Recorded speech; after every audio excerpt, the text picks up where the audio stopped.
അപ്പസ്തോല പ്രവർത്തനങ്ങളിൽ നിന്നുള്ള വായന 16-ാം അധ്യായം 25 മുതൽ 34 വരെയുള്ള വാക്യങ്ങൾ. അർദ്ധരാത്രിയോടടുത്ത് പൗലോസും സീലാസും കീർത്തനം പാടി ദൈവത്തെ സ്തുതിക്കുകയായിരുന്നു. തടവുകാർ അത് കേട്ടുകൊണ്ടിരുന്നു. പെട്ടെന്ന് വലിയൊരു ഭൂകമ്പമുണ്ടായി. കാരാഗൃഹത്തിന്റെ അടിത്തറ കുലുങ്ങി.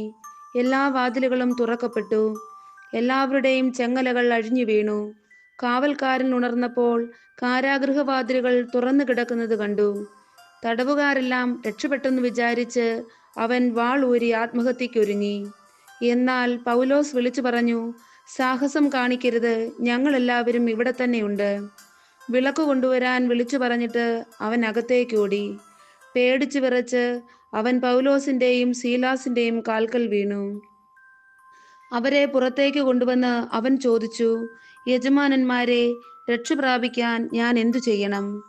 അവർ പറഞ്ഞു, കർത്താവായ യേശുവിൽ വിശ്വസിക്കുക, നീയും നിന്റെ കുടുംബവും രക്ഷ പ്രാപിക്കും. അവർ അവനോടും അവന്റെ വീട്ടിലുള്ളവരോടും കർത്താവിന്റെ വചനം പ്രസംഗിച്ചു. അവൻ ആ രാത്രി തന്നെ അവരെ കൊണ്ടുപോയി അവരുടെ മുറിവുകൾ കഴുകി.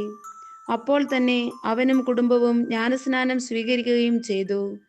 അവരെ വീട്ടിലേക്ക് കൂട്ടിക്കൊണ്ടുവന്ന് അവർക്ക് ഭക്ഷണം വിളമ്പി. ദൈവത്തിൽ വിശ്വസിച്ചതുകൊണ്ട് അവനും കുടുംബാംഗങ്ങളും അത്യന്തം ആനന്ദിച്ചു. നമ്മുടെ കർത്താവായ മിശിഹായ്ക്ക് സ്തുതി. വിശുദ്ധ ലൂക്കാ എഴുതിയ സുവിശേഷം 5-ാം അധ്യായം 12 മുതൽ 16 വരെയുള്ള തിരുവചനങ്ങൾ. പിന്നീടൊരിക്കൽ യേശു ഒരു പട്ടണത്തിലായിരിക്കുമ്പോൾ ഒരു കുഷ്ഠരോഗി വന്ന് അവനെ കണ്ട് സാഷ്ടാംഗം വീണു പ്രാർത്ഥിച്ചു, കർത്താവേ, അങ്ങേക്ക് മനസ്സുണ്ടെങ്കിൽ എന്നെ ശുദ്ധനാക്കാൻ കഴിയും. യേശു കൈനീട്ടി അവനെ തൊട്ടുകൊണ്ട് പറഞ്ഞു, എനിക്ക് മനസ്സുണ്ട്, നിനക്ക് ശുദ്ധി ഉണ്ടാകട്ടെ.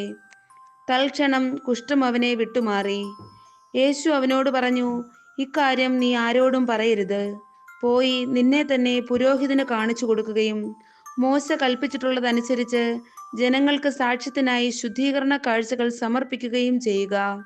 എന്നാൽ യേശുവിന്റെ കീർത്തി പൂർവാധികം വ്യാപിച്ചതേ ഉള്ളൂ. അവന്റെ വാക്ക് കേൾക്കുന്നതിനും രോഗശാന്തി നേടുന്നതിനും വേണ്ടി വളരെ ആളുകൾ തിങ്ങിക്കൂടി. അവനാകട്ടെ വിജനപ്രദേശങ്ങളിലേക്ക് പിൻവാങ്ങി അവിടെ പ്രാർത്ഥിച്ചുകൊണ്ടിരുന്നു. നമ്മുടെ കർത്താവായ മിശിഹായ്ക്ക് സ്തുതി.